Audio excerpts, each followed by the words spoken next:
दोस्तों दिवाली 2 दिन है, आज भी है और कल भी है।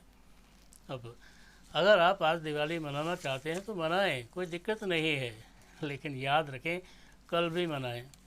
हो सकता है आज मनाए कल आ जाए, और दोनों दिन आ जाए तो क्या ही दिक्कत है। माँ को सिर्फ पूजा ही तो करनी है आपने, और क्या करना है। क्योंकि आज की पूजा का जो शुभ मुहूर्त है वो जानना भी ज़रूरी है ना। वो है 6:45 से लेकर 8:30 तक आज का है। आज अगर आप पूजा करते हैं तो 6:45 6:45 से लेकर 8:30 तक शाम की पूजा है। ये कहीं सुबह करने लगो, अब तो सुबह टाइम है भी नहीं। लेकिन दोस्तों कल पूजा करेंगे तो कल का टाइम टेबल क्या रहेगा, क्योंकि कल का भी तो जानना ज़रूरी है। और कल का है 5:30 5:30 से 6:15 तक। छोटा सा समय है, और छोटे से समय में देखो किस्मत खुल सकती है। दोस्तों ये दुनियादारी जो है बड़ा टेंशन का लाइफ है। इसमें एक पल में कुछ भी हो सकता है, और वो पल आपकी ज़िंदगी में कभी भी आ सकता है।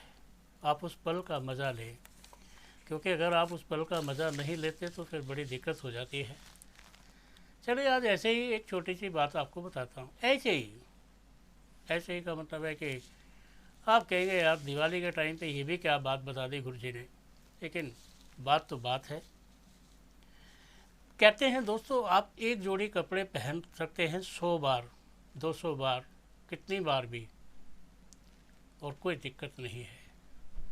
आप रोज़ दाल रोटी खा सकते हैं 10 साल, 5 साल, 1000 साल, है ना, जितने साल आप जिएंगे। लेकिन अब अपमान का दिन एक भी हो तो जीवन भर आपको अपमानित रहना पड़ेगा, और वो अपमान आपके दिमाग से नहीं जाएगा। तो आप क्या करें कि आपका अपमान ही ना हो। हाँ दोस्तों, आप क्या करें कि आपका अपमान ना हो।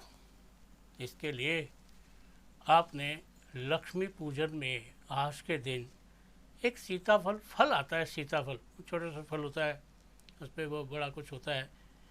उस फल पर चांदी का वर्क लगाकर आप उसे डालें, और लक्ष्मी पूजन के बाद पूरा परिवार उसको थोड़ा थोड़ा खाए। मज़ा आया, अच्छा लगा, मीठा लगा फल। दरअसल दोस्तों क्या है कि बहुत छोटी छोटी चीज़ें जो है वो हमारी समझ में नहीं आती कि उनके फल इतने बड़े क्यों होते हैं, छोटे बात का इतना असर क्यों होता है।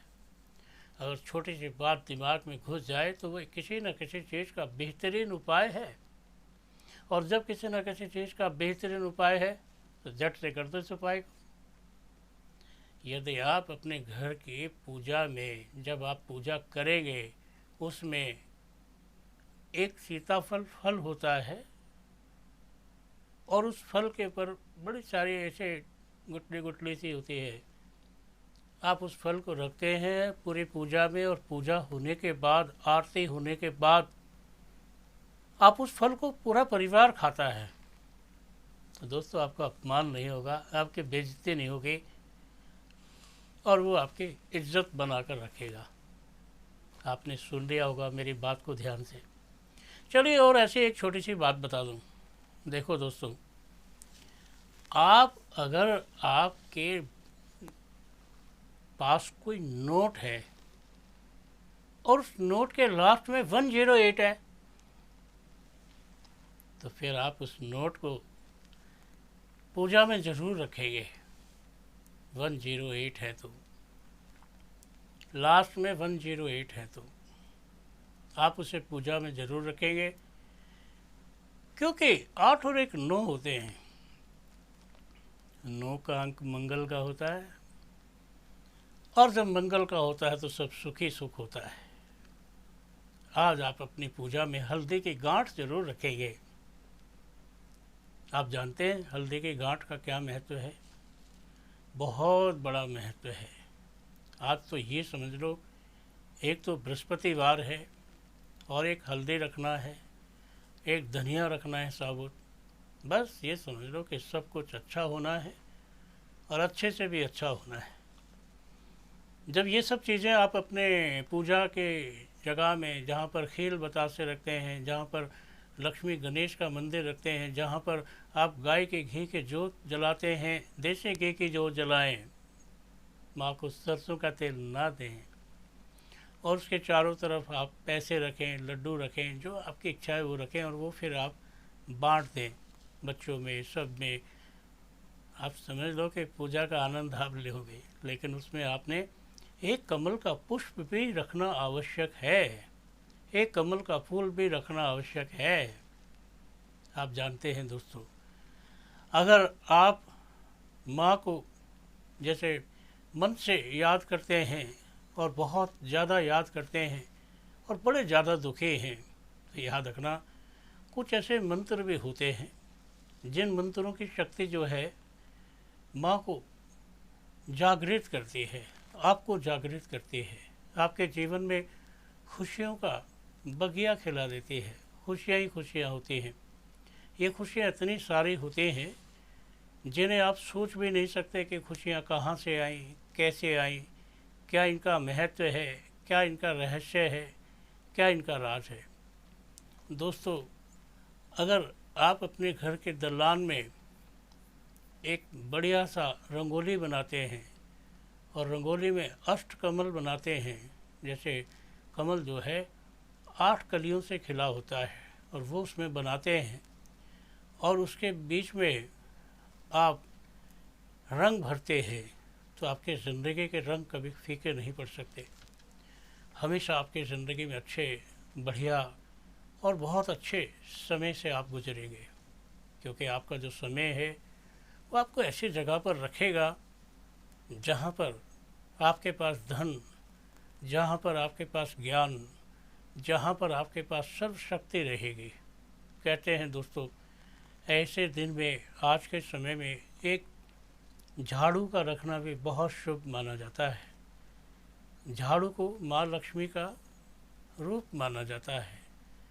आपके घर में अगर पूजा के समय में कोई छिपकली आ जाए तो बस समझ लीजिए कि आज आपकी पूजा संपन्न हो गई और आपके घर में माँ लक्ष्मी आ गई। ऐसे बहुत से योग हैं दोस्तों, जिन योगों को देखकर आप कहेंगे कि ये हुआ तो क्या हुआ। आप जानते हैं, जीवन में एक छोटी सी बात, एक नकारात्मक चीज़ आपके जीवन को ख़राब कर देती है। बहुत सारे लोगों के नाम के पीछे नकारात्मक योग लगा होता है। जैसे नाम में आप देखेंगे वीना, मीना, बीना, है ना, नवीन, ने आ गया तो नेगेटिविटी आ गई आपके नाम के पीछे। खैर, अब जिनका नाम पहले से चल रहा है, अब जो 20-25 साल का हो गया, 50 साल का हो गया, अब क्या ही नाम हटाएगा। लेकिन अगर आप छोटे हैं और आपका नाम गलत है तो आप उसे हटा सकते हैं। नाम के पीछे ने नहीं आना चाहिए। ने अगर नाम के पीछे आ गया तो नकारात्मक चीज़ें आ गई।